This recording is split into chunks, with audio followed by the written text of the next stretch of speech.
Yamezungumzwa hayo na wahitimu wa shule ya sekondari Wanike wakati wa mkutano mkuu wa jumuiya hiyo uliofanyika mjini Njombe, ambapo amesema kuwa wanapanga kufanya uwekezaji katika mkoa wa Njombe baada ya jumuiya hiyo kukua, na hivyo wanaamini kufanya hivyo kutawasaidia kupunguza ajira kwa vijana, huku mwenyekiti wa jumuiya hiyo Benito Mzovela akieleza namna walivyojipanga kuingia katika uwekezaji. Haya, kata vipande vingi kila mmoja hapa. Hivi anaanza gani mwenyekiti? Mwenyekiti. Kata vipande vidogo. Wewe walikuwa hawezi kula wote hivi. Tudogo tutoshe wote. Mimi viwili tu tutatosha. Zao. Haya, wakati ndio kukatakata namna hiyo. Dada Anume ameshika mkoba wa sadaka. Zao. Asante sana. Basi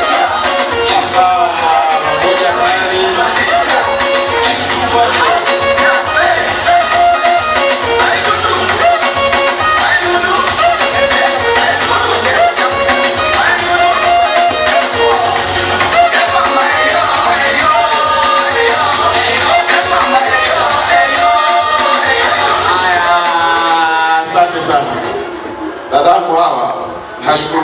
Lakini kabla tujaenda kutekeleza hili la uwekezaji, kimsingi ilikuwa tuende hapa kabla ya kuisha mwaka huu, lakini ikaonekana kwamba kuna vitu hatuwezi kuvifanya mpaka tuwe tumesajili jumuiya yetu, na harakati za kuisajili zikaanza.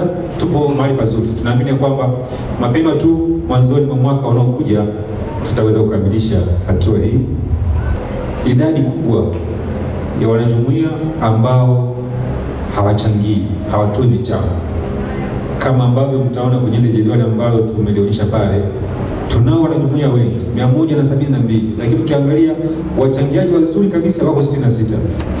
Wachangiaji sugu ambao wao hawachangii wako 27. Kwa hiyo unaona kwamba tuko wapi.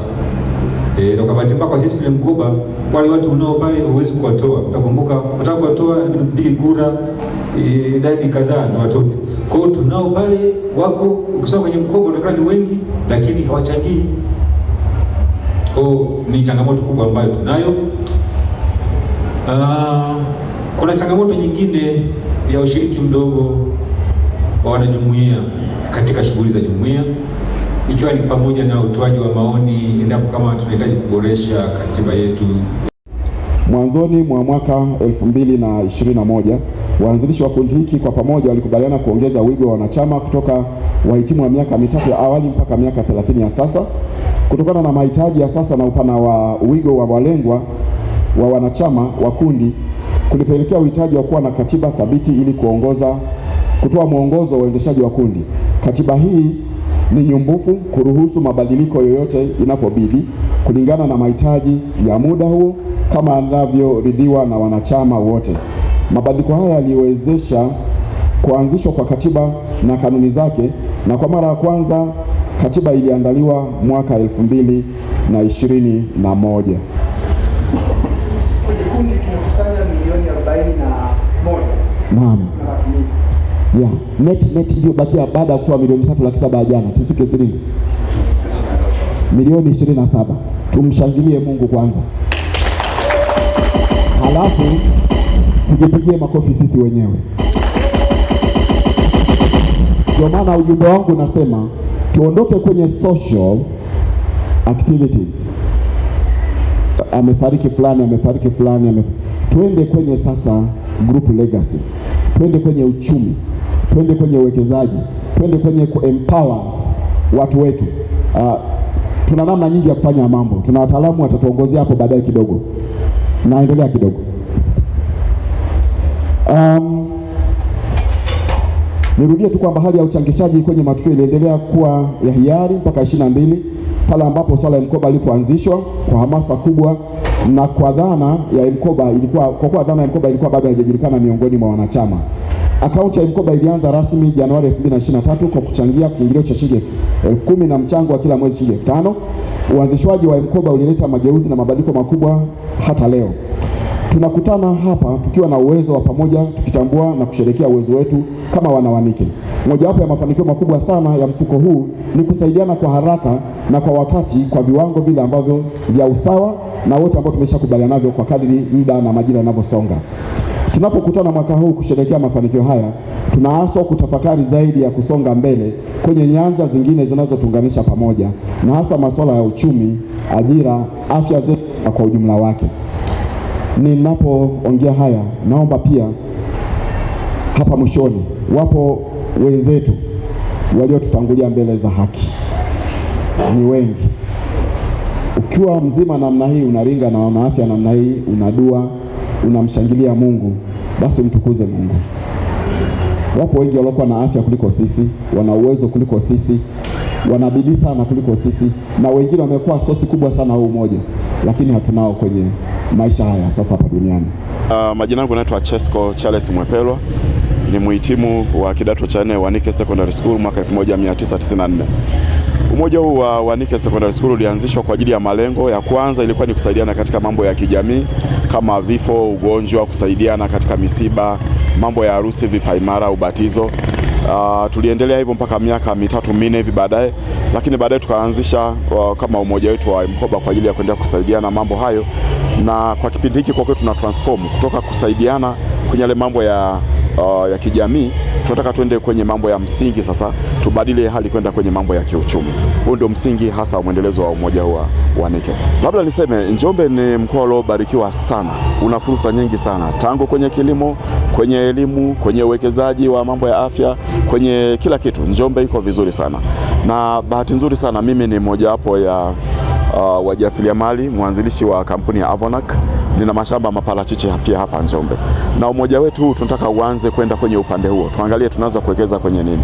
Kwenye mafunzo ya uwekezaji wa leo umeangalia, mjadala ambao utaendelea ni kwamba tujaribu kuangalia wapi tuende kuwekeza, kwa sababu fursa ni nyingi, lakini lazima tuwe na lengo moja, tuwe na focus ya kwamba tunataka tufanye nini, tuwe wabora zaidi. Hatuwezi kuwekeza kila mahali, lakini wapi ambapo tunaweza tukawekeza kwa uzuri zaidi, na wapi ambapo tunaweza tukaweza kutunza pa kuletea faida kubwa zaidi. Sawa. Nini unawaambia wajumbe wanachama kuhusiana na maono na malengo ambayo mnatarajia kuyafikia?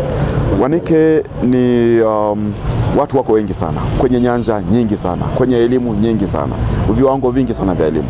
Tuna fursa kubwa sana kuungana kwa pamoja, kuwekeza kwa pamoja, tangu ngazi ya familia moja moja, marafiki, vikundi mbalimbali. Hapa leo tunataka tuhamasishane pia, hata watu 5-4 wakiwa 10 wakaweza kufungua kampuni mbalimbali, ukiacha grupu zima la hili la Wanike, lakini watu individuals waweze kupata nafasi ya kufungua makampuni, wakaweza kuendelea. Tunajua tuna fursa nyingi sana, na si kwa Njombe peke yake, tunaweza kuwekeza hata nje ya mkoa wetu wa Njombe.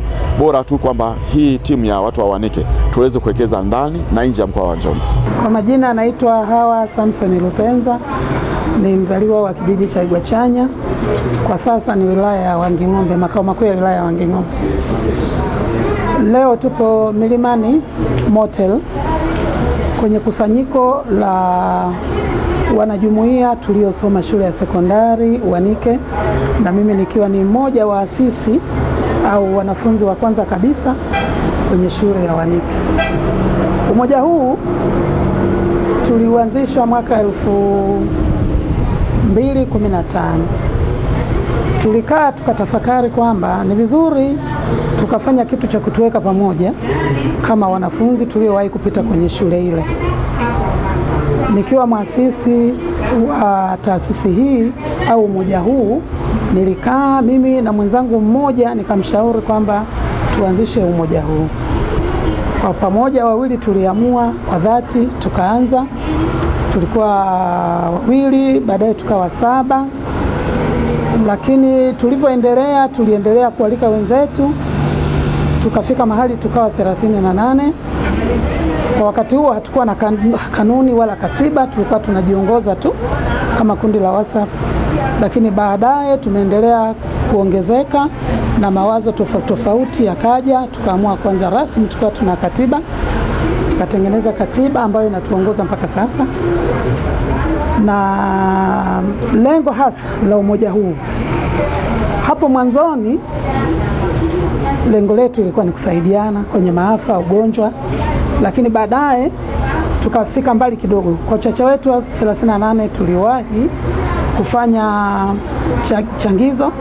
Tukasaidia pale shuleni kwetu, tulipeleka kompyuta 2 na printer ndogo 1, tulikuwa 38. Lakini kwa sasa kwa sababu tumeongezeka, tunatarajia tutafanya mambo makubwa zaidi ya lile tulilolifanya. Majina yangu naitwa Erasto Mbiuka, ni mhitimu wa Wanike Sekondari mwaka 1998, na kwenye jumuiya yetu ya Wanike mimi ni mwanachama na nimekuwa ninapewa wajibu wa kusimamia uchaguzi.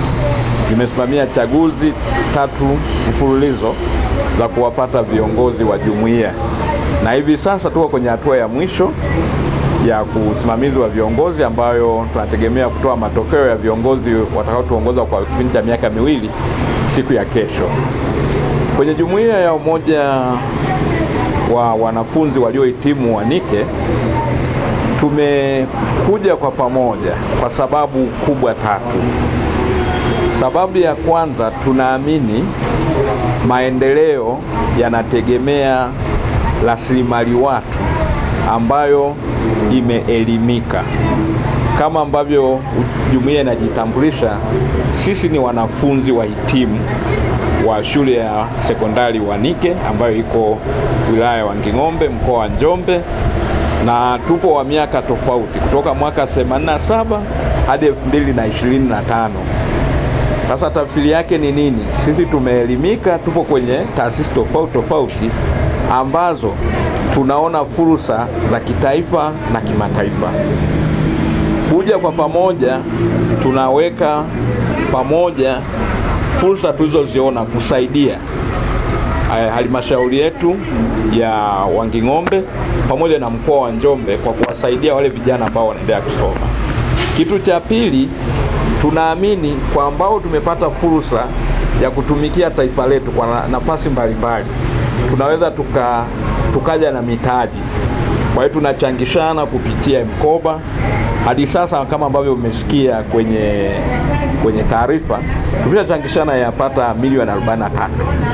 Sasa kwenye kuja na hii mitaji ni kuangalia sasa tunahitaji kusaidiana kijamii na pia kuenda kwenye hatua ya uwekezaji. Na jambo la 3 lilotusukuma ni kufanya uwekezaji. Na sasa kwenye hili la uwekezaji tunahitaji watu walioelevuka wanaoweza kujikita kwenye ubunifu na ujasiriamali. Mimi nikiwa natoka kwenye taasisi yenye dhamana ya kusimamia ubunifu nchini, yani Tume ya Sayansi na Teknolojia, imekuwa ni fursa kushare na wenzangu kama kwa wale ambao tayari wana jitihada za ubunifu na ujasiriamali, basi kwenye Tume ya Sayansi tunatoa msaada wa kitaalamu, na pia kuna ruzuku ambayo inatolewa kwa wale wabunifu wanaotaka kuwekeza kwa manufaa ya nchi yetu. Na zaidi ya hapo pia uko mtaji ambao umewekwa kwa ajili ya kusaidia wabunifu na wajasiriamali kwa dhamana ya serikali, ambayo inatolewa kwa ushirikiano wa Tume ya Sayansi na benki ya CRDB, na inatolewa kwa kiwango ambacho kinamwezesha mtu kupata mtaji wa kuendeleza biashara zake. Naitwa Mwalimu Octatus Tadei Mng'ong'o, mkuu wa shule ya sekondari Wanike, na leo hii tumejumuika na wanajumuiya ya Wanike waliomaliza shule tangu inapoanza mwaka 1987 na kuhitimu mwaka 90 kwa awamu ya kwanza na mpaka 2024. Umoja huu wa wanajamii hawa waliojiunda katika kutafutana na wapo hapa wa makundi mbalimbali. Watu waliomaliza kwenye miaka hiyo wapo na taaluma mbalimbali, madaktari wa binadamu, madaktari wa falsafa na vitu vingine, wapo hapo, walimu na makundi mbalimbali. Umoja huo wa Wanike unatija. Kwani moja ya jambo ambalo limejitokeza na nimeshirikiana nao, kwanza wanajadili maendeleo ya shule yao, lakini la pili wanajadili namna ya muendelezo wa taaluma, lakini la tatu wanajadili namna gani ya kufocus kuleta maendeleo chanya kwa haya yaliyoko sasa hivi na kwa ajili ya kizazi kijacho. Wamefanya nini katika shule yako?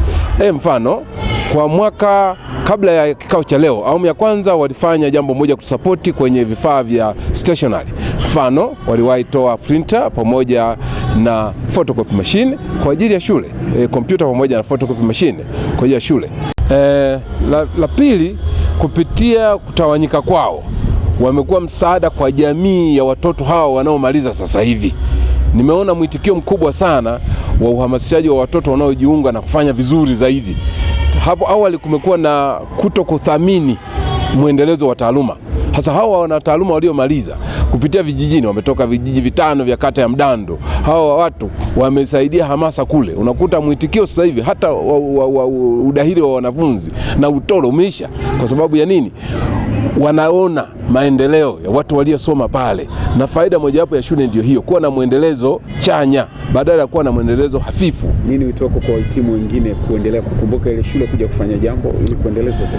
Wito wangu, waikumbuke shule ile. Kwa tangu mwaka 87 kwa sasa shule inakuwa ni chakavu kwa baadhi ya majengo na miundombinu. Wito wao sasa waisogee, waione tuna mpango mzuri, waone basi namna gani ya kuirejesha katika hali njema, licha ya serikali yetu ya Jamhuri ya Muungano kuendelea kufanya vizuri, inaboresha mazingira yake.